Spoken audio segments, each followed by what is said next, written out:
Bismillahirrahmanirrahim. Assalamualaikum warahmatullahi wabarakatuh.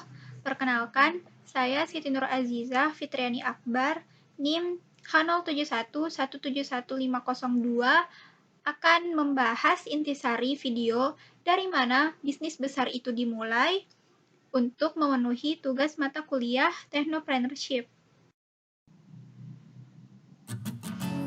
Sebagai anak muda, kita perlu belajar berbisnis. Tahukah kamu bahwa salah satu indikator perekonomian negara maju adalah jika persentase jumlah wirausahanya atau entrepreneurnya mencapai 14%. Sedangkan di Indonesia yang digadang-gadang sebagai negara maju itu baru memiliki persentase wirausaha itu baru 3,1% menurut data BPS pada tahun 2016. Oleh karena itu, mari kita bersama-sama mengambil peran untuk Indonesia yang lebih sejahtera. Sebagai mahasiswa, kita dapat memanfaatkan program mahasiswa wirausaha PMW atau berbagai pendanaan usaha lainnya, seperti misalnya ada pendanaan 1000 startup digital dari Kemkominfo dan Indigo Nation dari Telkom dan juga ada NextDev dari Telkomsel. Tapi yang perlu kita ketahui adalah nyatanya modal itu bukan faktor utama untuk membangun bisnis besar. Di video ini, bapaknya itu menjelaskan secara jelas 7 modal utama bisnis untuk pengusaha pemula. Apa saja? Mari kita lihat di slide selanjutnya.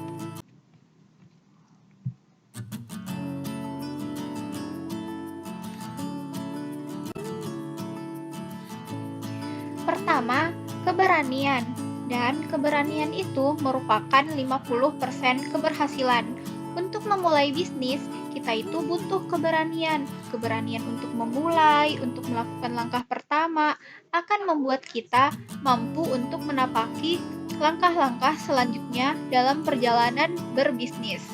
Kata mendiang Bob Sadino, sebaik-baiknya bisnis itu dimulai, bukan cuma ditanyakan.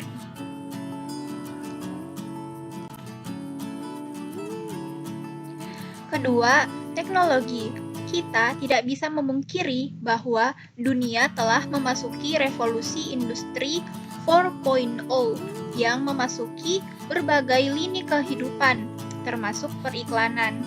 Kita tuh bisa memanfaatkan teknologi untuk mempromosikan produk kita, untuk membangun brand awareness. Caranya bisa dengan membuat iklan di Facebook atau Google AdSense, atau membuat website. Bagi yang berjualan online melalui marketplace seperti Shopee, Tokopedia, dan Bukalapak juga menyediakan jasa periklanan. Teman-teman juga bisa memanfaatkan media edukasi seperti Gapura Digital dari Google yang mendidik kita untuk mengintegrasikan bisnis dan teknologi periklanan.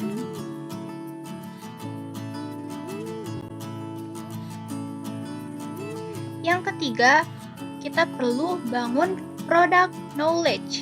Teman-teman perlu memahami dan menguasai betul produk yang akan dijual. Pemahaman itu akan membawa teman-teman untuk bisa membuat value proposition atau keunikan dari produk teman-teman sendiri. Nah, tentunya ini akan menjadi nilai plus saat teman-teman beriklan atau presentasi.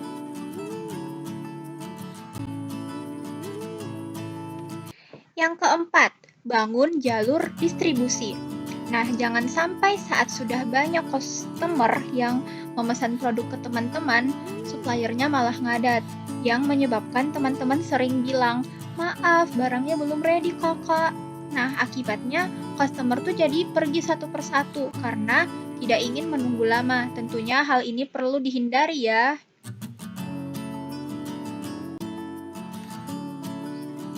Yang kelima adalah customer and supplier base. Teman-teman itu perlu membangun yang namanya loyalitas dan kepercayaan, baik kepada customer maupun kepada supplier.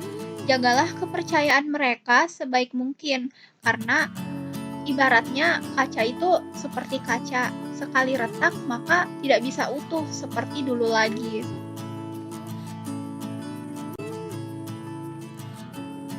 Yang keenam, konsumen tetap.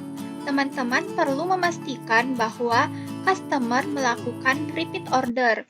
Nah, saya itu pernah ikut seminar WhatsApp tentang bisnis dan pematerinya bilang seperti ini. Salah satu indikator pasar respon sama produknya kita adalah ketika kita menjual produk, misalnya sebanyak 100 pieces produk di bulan pertama. Nah, pada bulan selanjutnya itu ada minimal 20% customer yang melakukan repeat order. Jadi itu mungkin sekitar ada 25 orang yang melakukan repeat order.